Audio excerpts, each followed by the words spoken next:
নিজেরাই বলছেন মমতা বন্দ্যোপাধ্যায়ের বুলি, আর সেই বুলি যে ফাঁকা সেটা বোঝা যাচ্ছে একের পর এক ছবিতে। যে ছবিটা উঠে এলো সিঙ্গুর থেকে তার অন্যথা কিন্তু নয় সিলিকন ভ্যালিতে। যে সিলিকন ভ্যালির নাম মমতা বন্দ্যোপাধ্যায় লন্ডনে নিলেন, সেই সিলিকন ভ্যালির ফ্যাক্ট চেক করবেন আমাদের প্রতিনিধি ঐন্দ্রিলা। তার কাছেই সরাসরি চলে যাব। ঐন্দ্রিলা,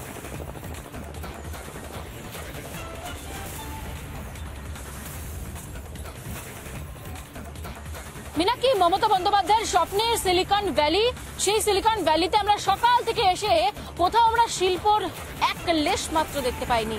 এবং তোমাকে এই ছবিটা দেখাচ্ছি এবং তার সঙ্গে বাংলার মানুষ আজকে দেখুক যে এই মুহূর্তে সিলিকন ভ্যালিটায় কি চলছে। কোথাও বেড়া দেওয়া নেই, কোথাও এরকম পাঁচিল তোলা নেই, অর্থাৎ একেবারে কেনা জমি বা কোনো কোম্পানির নামে রেজিস্টার্ড হওয়া জমিতে যেরকমটা আমরা দেখতে পাই। আর সেই জমিতে দেখো এই মুহূর্তে কি গরু চড়ছে। ছবি দেখাও মোহিত, সেই ছবি দেখাবে গরু চড়ছে এবং একেবারে যেরকম ফেলে রাখা জমি হয় সেই জমি একেবারে দেখে বোঝা যাচ্ছে যে এইখানে এখনো পর্যন্ত কোনো কোম্পানি আসেনি। শুধু একটা জমি নয়, এরকম বহু জমি রয়েছে এই সিলিকন ভ্যালির আন্ডারে, যেখানে প্রচুর ফাঁকা জমি রয়েছে এবং এরকম ভাবে দিনের পর দিন বোল্ডার, পাথর, জিনিসপত্র যেগুলো রিজেক্টেড জিনিস সেগুলো একেবারে স্তূপাকার হয়ে রয়েছে, গরু চড়ছে, জঙ্গলি গাছ রয়েছে, এরকম একাধিক তুমি জমি দেখতে পাবে এবং সেই ছবি আমরাই দেখাচ্ছি সকাল থেকে। তার কারণ বাংলার মানুষ আজকে দেখুক যে সিলিকন ভ্যালির নামে সাধারণ মানুষকে বোকা বানানো হচ্ছে, যে সিলিকন ভ্যালির স্বপ্ন দেখিয়ে সাধারণ মানুষের স্বপ্নকে ভঙ্গ করা হচ্ছে। সেই সিলিকন ভ্যালি আসলে ঠিক কতটা উন্নতির শিখরে পৌঁছেছে। লন্ডনে গিয়ে মমতা বন্দ্যোপাধ্যায় এই সিলিকন ভ্যালিরই তো কথা বলেছেন, যেখানে কিনা স্বপ্ন বাস্তবায়িত হবে। এই হচ্ছে স্বপ্ন বাস্তবায়নের ছবি। বোল্ডার ভেঙে পড়ে রয়েছে, গাছের পর গাছ, পরিত্যক্ত মাঠ এবং সেই মাঠে চড়ে বেড়াচ্ছে গরু এবং সেখানে যতদূর চোখ যাচ্ছে ঘাস।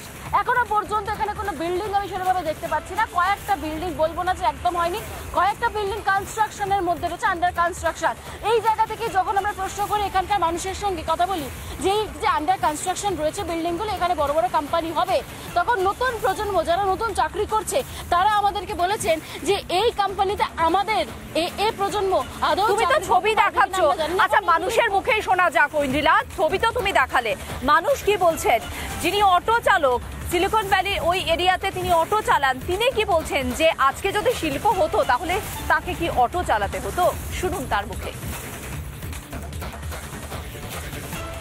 যে তাও ধরে রাখেন আজ 2 বছর হতে যায়। আচ্ছা, কোনো বিজনেস হচ্ছে এখানে, বড় কিছু ইন্ডাস্ট্রি এসছে? না, সেরকম তো কিছু আসেনি। যদি হয় তাহলে আপনাদের কিছু সুবিধা হবে? হ্যাঁ, তা হবে না, আমাদের পরবর্তীকালে যারা ছেলে মেয়ে যারা তারা কাজকর্ম পাবে, আমাদেরও মা বাবা যদি কিছু কাজকর্ম পেতে পারে, আমাদের ভাই ভাইরা যদি কাজ পায় তো খুব ভালোই। তো এটা তো চাই আমরা সবসময়। না এমনি কাজ বাজ আছে কি? কাজের বাজার তো কিছুই নেই। এই তো অটো চালিয়ে খাই, একদিন ঠিকঠাক হয় তো একদিন হয় না। বাংলায় ইন্ডাস্ট্রি নেই, কিছুটা আক্ষেপ হয়, দুঃখ হয়। দুঃখ তো হবেই, লোক বাইরে যাচ্ছে কাজে কমে, কলকাতায় কিছুই নেই। অনেক কিছু, অনেক শিল্প আসছে মমতা ব্যানার্জি অনেক কিছু করলো, ডেকে ডেকে নিয়ে আসছে, কিন্তু সেইভাবে শিল্প দেখতে পাচ্ছি না, এখন অব্দি দেখতে পাচ্ছি না। সত্যিকারের খুব যারা দিন মজুরি খেটে খায়, টোটো চালায়, রিক্সা চালায়, তাদের বলতে গেলে কি সারাদিন দিনে রোজ করতে খুব কষ্ট হয়ে যাচ্ছে এখন। মানে এত গাড়িগুলোর চাপ বেড়ে গেছে, সেই হিসেবে আমাদের লোকজন বাড়ছে না, বা যারা চাকরি বাকরি করছে তাদের যে পয়সাটা মাইনে দিচ্ছে তাদের পোষাচ্ছে না, তারা এখান থেকে সেরে চলে যাচ্ছে। আর এমনি তো আমি তো এখানে কিছুই দেখতে পাচ্ছি না। যখন ভোট আসে তখন দেখবেন ওই রাস্তা ঠিক হচ্ছে, তখন দেখবেন ড্রেন ঠিক হচ্ছে, তারপর দেখবেন আবার যখন হয়ে গেছে তখন আর কোনো গল্প নেই, সব ঘুমায়। আমি বলবো কলকাতার মানুষ কেন বাইরে গিয়ে কাজ, কলকাতার কাজের অভাব আছে, কিন্তু যেখানেই করতে যান এটা ছাড়া কোনো কথা নেই। আর তো আমাকে তো বলেছিল 5 কেজি করে চাল দেবে, মাসে 5 কেজি, তাহলে একটা মানুষ আমি কি 5 কেজি সারা মাসে 5 কেজি খাবো? আর লাগবে না। আমার কার্ডটা তো সবুজ কার্ড করে দিয়েছে, অন্তোদয় কার্ড, এই কার্ড সেই কার্ড, কত কিছু তো বেরোচ্ছে। কিভাবে জানেন তো এখানে কোনো কিছু হবে না, তাই জন্য সবাই বাইরে চলে যাচ্ছে। শিক্ষাক্ষেত্রে দুর্নীতি, শিক্ষার প্রতিষ্ঠানগুলোকে দুর্নীতিগ্রস্ত হয়ে গেছে প্রচুর পরিমাণে, শিক্ষার মানটা অনেকটা পড়ে গেছে। দেখছি না, জিনিসগুলো ইমপ্লিমেন্ট হতেও তো টাইম দিতে হবে, মিনিমাম 1 দশক তো লাগবে, 5 বছর বা 1 দশক হবে, তো ভবিষ্যৎ প্রজন্ম হয়তো দেখতে পারে।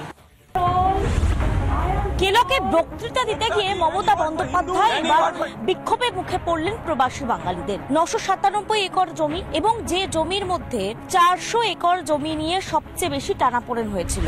ও বলেছিল যে জমি চাষ করতে হবে, আর এইসব জমি যে পড়ে আছে পুরো মাটি তুলে আবার অন্য মাটি নিয়ে এসে ফেলবে।